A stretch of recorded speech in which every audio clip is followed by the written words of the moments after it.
Hey guys, Canadian Zangief back again, and here's another pickup video. I've been pretty lucky so far for the last month and a half. You know, that's pretty much where all this is built up. A lot of stuff that I've gotten from some friends and family, and you know, some really good deals. The biggest thing is it's been a very heavy Vita month for me, and you know, I love the Vita. I love it so much. No one else is gonna love it, so you know, I gotta, you know, carry the torch. All right, let's take a look.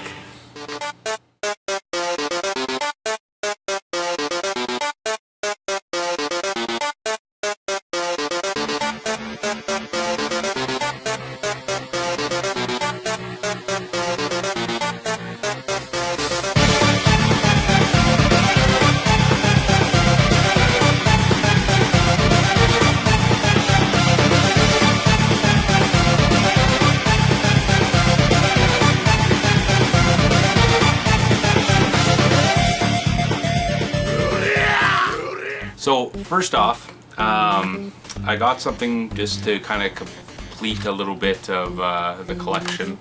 I got it from a good friend of mine, Alan, and he got me a really solid deal for it. You know, he's always a good buddy and works with me for making things work out good. So I got a Pokemon X for the 3DS. I got Y. And the other renditions, Alpha Sapphire, Omega Ruby, and I'll be getting Sun and Moon, and Mrs. Geef and I anyways. So this will, you know, kind of fill out the Pokemon collection a little bit. I'm only missing, I think, Pokemon Diamond for the DS, and then I have all of them. Speaking of which, those have really been shooting up in value like a lot, especially like Heart of Gold and Soul Silver. I was looking the other day at price charting, and they're like over $100. It's just ridiculous. I don't know if this is mostly due to the Pokemon Go hype and everything, and the excitement of people playing that. Could be, I don't know. But either way, yeah, great to have that. The other thing I got from Alan, I've never actually played this before, but it seemed to be a staple for the system, and that's Donkey Kong Country Returns for the Wii. That glare there. Complete, great shape, you know, looks pretty awesome. Looks like pretty standard Donkey Kong Country game. Next couple things were deals that I got from, let's see, thrift stores, I believe. Pretty much by Mrs. Geef. So first thing I got was a Savage Garden cassette tape. You know, I love the cassettes. Chica Cherry Cola and all that. Mercenaries for the PlayStation 2. It's not complete, it's loose. Actually kind of surprised how fun this is. It holds up to the test of time. I thought I was gonna get a Metal Gear Solid 2 for like, I think it was like $2 or something, but in actuality it was not in there. And a much better game, or at least more expensive game, was inside, and that's Parappa the Rapper, which is also kind of shot up in price. So having a loose copy, that's pretty sweet. A huge fan of Jammer Lammy, more so than Parappa the Rapper, but you know, it'll go on the shelf. And last thing I got was from the thrift store anyways, Resident Evil Outbreak. It's a shame that the servers aren't online anymore. I actually really like this game, but you can still play offline, and you know, it holds up if you're really into the old RPG tank movement and everything like that for Resident Evil. Yeah, it's good. So after I went there, I brought in a whole bunch of trade to P&P Games, and I've kind of been going on a little bit of a Game Gear kick. I've actually been kind of giving away to Rage and Raj a lot of my PSP stuff because I'm trying to make room for it. And for my Game Gear kind of recent obsession, you know, I try to keep everything in a certain shelf area and just, you know, not expand too much, despite the fact that I recently put in another, you know, entire bookcase. But we're gonna pretend that didn't happen. So for Game Gear, what I picked up, super cheap because not too many people actually collect them, you know, which is great for me. Phantom 2040 for the Sega Game Gear. I vaguely remember this cartoon growing up, like just vaguely, like it was on maybe like one season or something, and I don't remember it being very good. For some reason you see the games a lot more than you see anything about the series. Anybody else remember that show? You know, I sort of do. I got a mental image of the character and that's about it. Also got Desert Speed Trap Roadrunner for the Game Gear. Doesn't look too bad. All these were like, you know, $5, so you know, it's not bad. T2 Judgement Day. This one's pretty fun. It's a lot better than the T2 arcade game one. That doesn't really translate too well. Gun games that you have to use the D-pad for are not really the funnest in my mind. It's always better if you actually have the gun, but obviously there's no gun for the Game Gear. That would be pretty stupid. Also, I got a gift from a friend of mine, Big Lou. He was kind of collecting a little bit of the old stuff that he had, and he kind of hasn't been playing anymore, so he's sending it my way because he knows I collect for it and, you know, trade stuff out and get stuff I do need. So what did he give me? He gave me his Sega Genesis Model 2. I don't have the cords in front of me. I'm just going to show you the console, but it's complete, not in box, but it has all the hookups, controllers, works great, and he gave me Eternal Champions with it. I don't actually have this, so it's actually going to go on the shelf, which is pretty nice. It's no Mortal Kombat, but you know, yeah, it's pretty good. I think I played that one before Mortal Kombat, actually, thinking that it might have been like it, and maybe a little disappointed, but yeah, fun nonetheless. I've been hurting a little bit for some more Dark Souls DLC, Dark Souls 3 anyways. Really good game. And Rage and Raj has been kind of telling me about how there's sort of another in the series, but it's kind of the dumpy special, you know, redheaded stepchild cousin of Dark Souls. And that's Lords of the Fallen. And I think I got it for like $12. It's okay. It definitely is no Dark Souls. It follows the same kind of gameplay, you know, hard single player, going slow and being very careful tactically, you know, how you're progressing through the game. But it's definitely not as intuitive as Dark Souls. I'm finding myself acting faster than the game will allow. So in Dark Souls, where you would try to dodge under attack and, you know, riposte attack in their blind spot, you don't really let you do this with this one. You have to actually wait for the standardized places where you're going to be fighting bosses. Like it's a lot more basic, so you have to wait till after they do a certain attack, and then there's a specific time when you have to attack, rather than just kind of going with your own strategy and tactics. It's hard to explain, but if you have played this and Dark Souls, you know exactly what I'm talking about. It's like a clumsy Dark Souls, I guess. But yeah, it's fun. It's fun. It'll get me through till the Dark Souls 3 DLC comes out at the very least.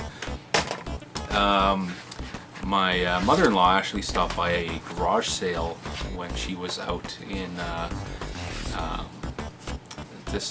outside the city anyways, and I ended up getting me a pretty good score for only $20, which is pretty sweet. Complete in box, Nintendo DS White, great shape, works, everything. And a couple games for it. Got the Simpsons game complete, and Mario Kart DS complete. For 20 bucks, you know, you can't go wrong, right? I'm gonna keep the games for sure, because I don't have them yet, so they're gonna fill up that space, and I'll probably trade out the system for something.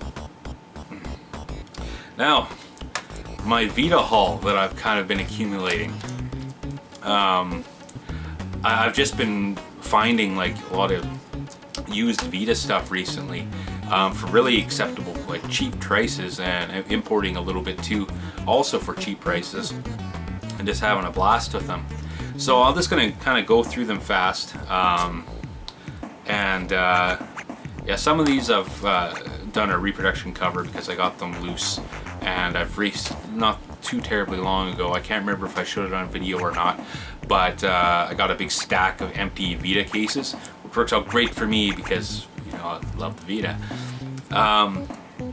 So first off, we got Dynasty Warriors next. Standard Dynasty Warriors game. If you're familiar with the style, it's hack and slash, run around, third person, you know, beat 'em up kind of thing. Super fun. Love Dynasty Warriors. And all of its other, you know, like kind of games. They're fun, pick up and play. I also got another Dynasty Warriors game, Xtreme Legends Dynasty Warriors 8, which is a rehash of the PS3 version of Dynasty Warriors 8. I actually kind of like Dynasty Warriors Next a little bit better. Just the way how the battle flows and everything, it seems a little bit more fun to me. This is also good though. Not Dynasty Warriors, but almost Dynasty Warriors, and I like this one better than the other two for sure, and that's Gundam Breaker 2. It's basically Gundams, but Dynasty Warriors. This is an import, so it's all in Japanese, but you don't really need to know, you know, you don't need to read it. it's all action basically. There is a Gundam builder that you like level up and equip and everything. It's all pretty straightforward. You don't need to know Japanese to play it for sure. It's you can kind of guess what everything is. You know, like the top value is going to be health, and the bottom value is going to be energy, and you know, you can kind of see as you switch parts around. So you switch like all of the pieces. It's kind of like an Armored Core game, I guess. Like you do arms, legs, chest, boosters, weapons, everything, right? It's really cool.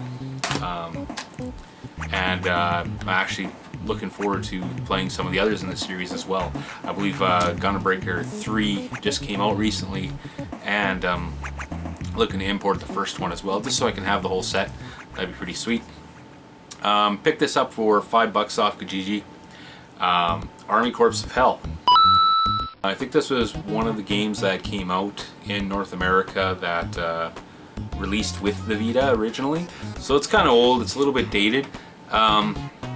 I originally owned this before, and then when I had that break-in like a year and a half ago or 2 years ago, I can't even remember now, 2 years ago,